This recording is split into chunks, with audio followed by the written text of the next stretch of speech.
Bismillahirrahmanirrahim. Assalamualaikum warahmatullahi wabarakatuh. Alhamdulillah, wassalatu wassalamu ala rasulillah. Maba'ad, kaum muslimin yang semoga dirahmati Allah subhanahu wa ta'ala. Mengingat kembali teman-teman ya, ceramah yang cukup menggetarkan dari Ustadz Yazid Abdul Qadir Jawas rahimahullah tentang penyampaian beliau, yaitu larangan datang ke kuburan-kuburan keramat. Mengingatkan sekarang ini kaum muslimin banyak sekali yang datang-datang ke acara-acara haul, acara-acara kuburan keramat. Dan ini kita akan simak kembali bagaimana Ustadz Abdul Qadir Jawas rahimahullah mengingatkan saudara-saudaranya kaum muslimin tentang hal ini, yaitu larangan mendatangi kuburan-kuburan keramat. Ustadz Yazid Abdul Qadir Jawas menjelaskan siapa pelopor pertama yang melakukan acara ritual seperti ini. Tentu ini bukan dari ajaran Islam. Dan coba mari kita simak sampai selesai teman-teman ya, bagaimana penjelasan Ustadz Yazid Abdul Qadir Jawas tentang hal ini. Coba mari kita simak videonya. Adalah orang-orang yang berdoa meminta kepada selain Allah. Kenapa mereka masih minta? Di Indonesia ini masih banyak nggak orang yang berdoa meminta kepada selain Allah? Banyak.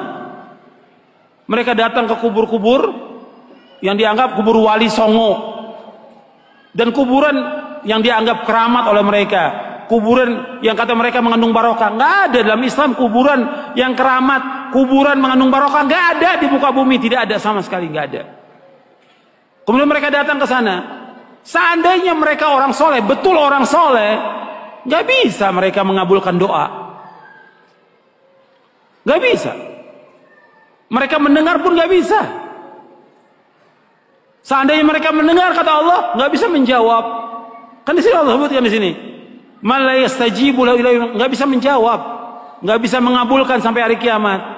Makanya kebodohan yang paling bodoh dan kesesatan yang paling sesat orang-orang yang datang berbondong-bondong ke kubur para wali untuk minta di sana.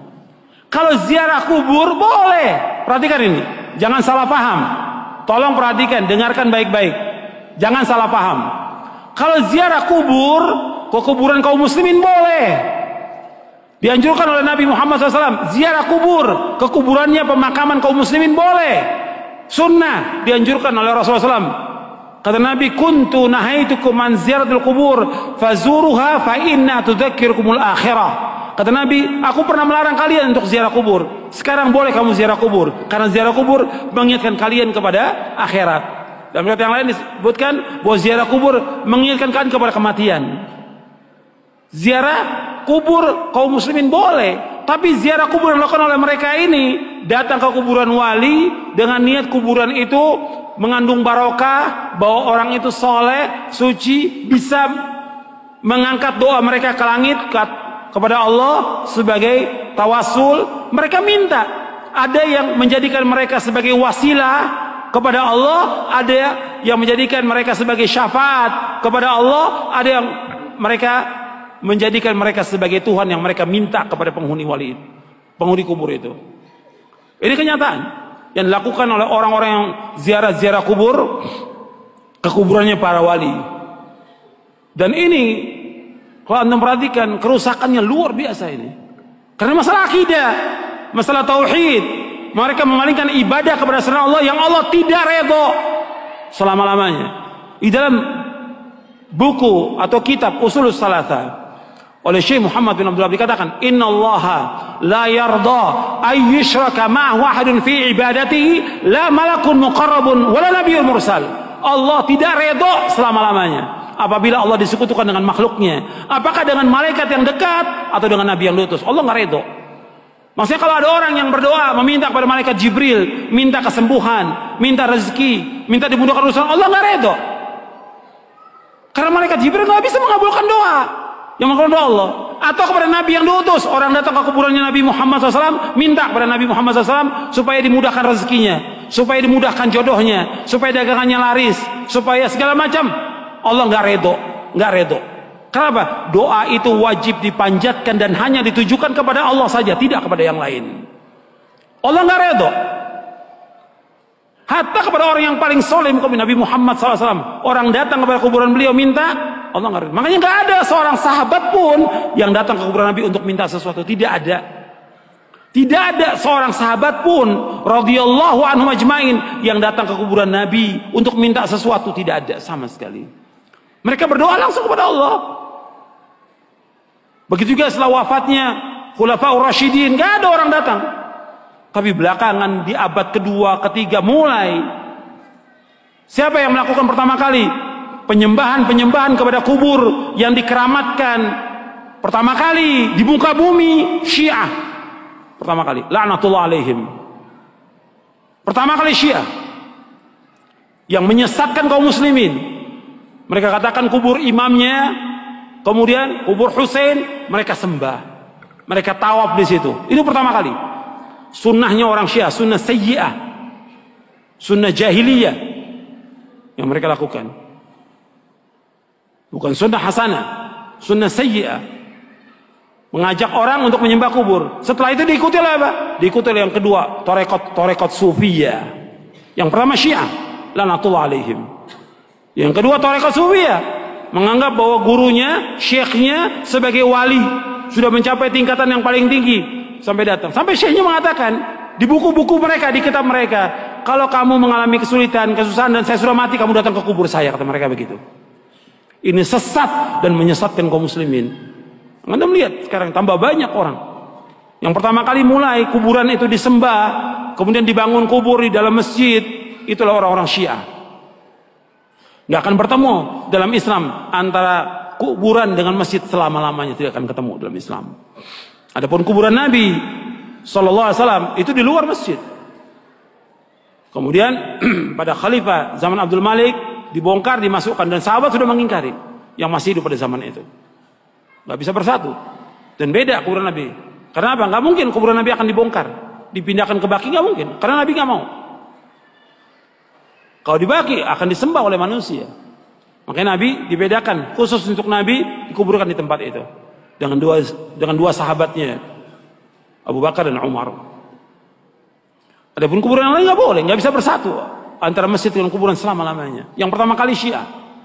Karena ini perbuatan siapa? Perbuatannya orang-orang Yahudi dan Nasrani. Maka 5 hari menjelang wafatnya Rasulullah mengatakan, la'natullahi 'alal yahudi wan nasara ittakhadhu qubur anbiya'i masajid wa ana anhaakum an dzalik. Mudah-mudahan, kata Nabi SAW, 5 hari menjelang wafat, mudah-mudahan Allah melaknat orang Yahudi dan Nasrani karena mereka menjadikan kubur Nabi mereka sebagai tempat ibadah. Aku larang kalian jangan melakukan seperti mereka. 5 hari menjelang wafat, 5 hari. Terus Nabi ingatkan umatnya, jangan seperti Yahudi, jangan seperti Nasrani yang mereka menjadikan kubur Nabi mereka sebagai tempat ibadah. Aku larang. Kuburan bukan tempat ibadah, kuburan. Dan gak boleh melaksanakan perjalanan ke makam-makam, gak boleh. Ziarah kubur boleh, tapi menentukan makam tertentu untuk ziarah mempunyai keutamaan gak boleh. Yang punya keutamaan 3 masjid, masjid aja cuma 3 masjid dari seluruh dunia yang mempunyai keutamaan. Kata Nabi SAW dalam hadis yang sahih, ada di buku ini, la tushaddur rihalu illa ila 3 masajid, masjid hadza wa masjidil haram wa masjidil aqsa. Kata Nabi, nggak boleh mengadakan perjalanan dengan niat ibadah kecuali 3 masjid. Tidak boleh mengadakan perjalanan safar dengan tujuan ibadah kecuali 3 masjid. Pertama masjidku ini, Masjid Nabawi. Yang kedua Masjidil Haram. Yang ketiga Masjid Aqsa. Masjid aja nggak boleh.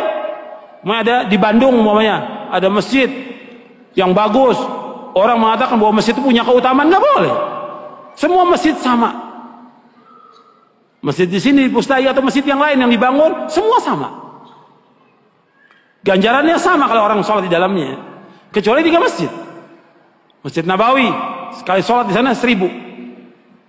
Lebih dari masjid yang lain. Kalau di Mekah, di Masjidil Haram, di Mekah maksudnya di Masjidil Haram saja, bukan di masjid yang lain, di Mekah bukan, di Masjidil Haram saja itu 100.000 keutamaannya dari masjid yang lain seluruh dunia.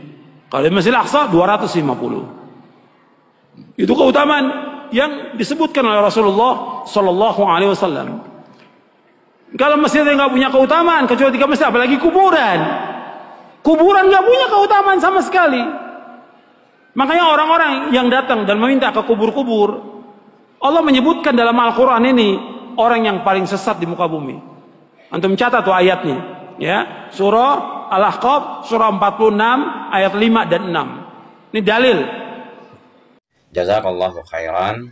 Alhamdulillah, sangat bermanfaat sekali teman-teman ya apa yang disampaikan oleh Ustadz Yazid Abdul Qadir Jawas tadi, bagaimana penyampaiannya tentang mengingatkan kita sebagai umat muslim atas larangan melakukan ritual-ritual kesyirikan, yaitu penyembahan-penyembahan terhadap kuburan keramat. Memang sekarang ini teman-teman ya, marak sekali orang-orang yang berbondong-bondong mendatangi kuburan keramat dengan alasan minta barokah, minta rezeki, minta duit yang banyak. Naudzubillah teman-teman ya. Padahal Allah Subhanahu wa taala telah memerintahkan kita agar kita meminta hanya kepada Allah Subhanahu wa taala. Dan itulah konsekuensi tauhid untuk kita pegang teman-teman ya.